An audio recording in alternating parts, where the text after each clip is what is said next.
লোকসভা নির্বাচনের দিনক্ষণ এখনো পর্যন্ত স্থির হয়নি, আর কিছুদিনের মধ্যে হয়তো জানা যাবে ভোট কবে। কিন্তু তারই মধ্যে আমরা দেখছি এই সন্দেশখালী ইস্যু নিয়ে শাসক বিরোধী দুপক্ষই মাটি কামড়ে পড়ে রয়েছে। তৃণমূলের কাছে কোথাও একটা কাঁটা হয়ে দাঁড়িয়েছে সন্দেশখালী, আর বাকি বিরোধীরা তারা এটিকেই সব থেকে বেশি বড় ইস্যু করে দেখাতে চাইছে। আর সেজন্য আমরা দেখেছি প্রত্যেকেই এই ইস্যুতে সমানভাবে সরব। ইতিমধ্যেই রাজনৈতিক চাপানুতোর কচকচানি শুরু হয়ে গিয়েছে। রাজনৈতিক দলের নেতারা কি বলছেন প্রথমে আপনাদের শুনিয়ে দিই একবার। দিলীপ ঘোষ, সুজন চক্রবর্তী, মমতা বন্দ্যোপাধ্যায়রা কি বলছেন একবার একটু শুনুন। গোটা সন্দেশখালীর মানুষ ফুঁসছে, গোটা সন্দেশখালীর মানুষ ফুঁসছে। তৃণমূলের নেতারা যাচ্ছেন, কেউ ঢোল বাজাচ্ছেন, কেউ নেতা পরিবর্তন করছেন, আবার নতুন নেতা, তাকে আবার পরিবর্তন করতে হচ্ছে, আবার নতুন নেতা, আবার তাকে পরিবর্তন করতে হচ্ছে। সন্দেশখালী একটা সিগন্যাল, তৃণমূল বুঝে যাবে যে বাংলার মানুষ তৃণমূলের অত্যাচারে জবাব দেওয়ার জন্য তৈরি। প্রত্যেকবার কোর্ট থেকে পারমিশন নিতে হয়, কারণ এখানে সরকার যেটা আছে এটা কোনো কাজেরই না। আমরা কোর্টের উপরে ভরসা রেখেছি, কোর্ট আমাদের জাস্টিস দিয়েছে, তাই বড় ছোট সব সবার জন্য আমাদের কোর্টে যেতে হয়, কারণ পুলিশ পারমিশন দিতে চায় না। সন্দেশখালী নিয়ে অনেকে ভুয়ো সন্দেশও দিয়েছেন। সন্দেশ মানে হিন্দিতে বলে আবার সংবাদ। একটা জায়গার নাম আমাদের বাংলায় বলে মিষ্টি এক রকমের, আর সন্দেশ মানে সংবাদও আছে।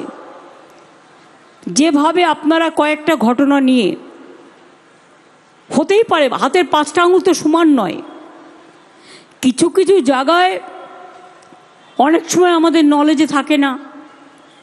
যদি কোনো কিছু অন্যায় হয়েও থাকে, সঙ্গে সঙ্গে আমাদের নলেজে আসলে আমরা সেটা অ্যাকশান নিই।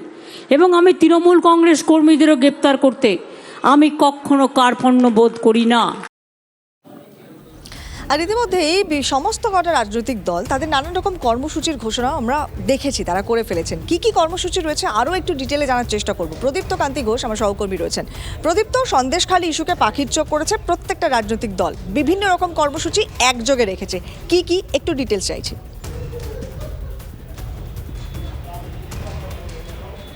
দেখো, আগামীকাল বিজেপির সন্দেশখালীতে সভা রয়েছে। নেজার থানার দক্ষিণ আকড়াতলায় দুপুরবেলা 12টার সময় এই সভা হওয়ার কথা রয়েছে। পরের দিন সিপিআইএম সন্দেশখালী থানার সামনে তারা সভা করবে, তার আগে তারা মিছিল করবেন, যেখানের মূল বক্তা সিপিআইএমের কর্মসূচি সুজন চক্রবর্তী, নিরাপদ সর্দার, পলাশ দাসরা। আর আগামীকালের যখন জনগর্জন সভা হবে ব্রিগেডে তৃণমূল কংগ্রেসের নেতৃত্বে, ঠিক একই সময়তে দক্ষিণ আকড়াতলার নেজাটে সেখানে শুভেন্দু অধিকারী সভা করবেন।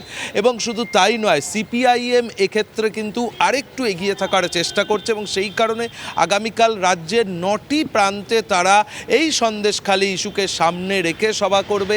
তার মধ্যে যাদবপুর আছে, রায়গঞ্জ আছে, মুর্শিদাবাদ আছে, এরকম লোকসভাকেও বেছে নিয়ে আগামীকাল সিপিএমের যে 9টা কর্মসূচি সেটা রয়েছে। বিজেপি এই কর্মসূচিকে আরও বেশি করে মানুষের কাছে পৌঁছে দেওয়ার জন্যে তারা স্থির করেছে যে সন্দেশখালীর মানুষের যে চাহিদা রয়েছে সেটা আইনি পদক্ষেপ হতে পারে। যাচ্ছে প্রদীপ্ত, মানে ব্যাক টু ব্যাক প্রত্যেকটা রাজনৈতিক দলের কিছু না কিছু কর্মসূচি রয়েছে, তাতেই স্পষ্ট যে সন্দেশখালী কতটা গুরুত্বপূর্ণ এই মুহূর্তে লোকসভা ভোটের ইস্যু হিসেবে। সঙ্গে থাকুন।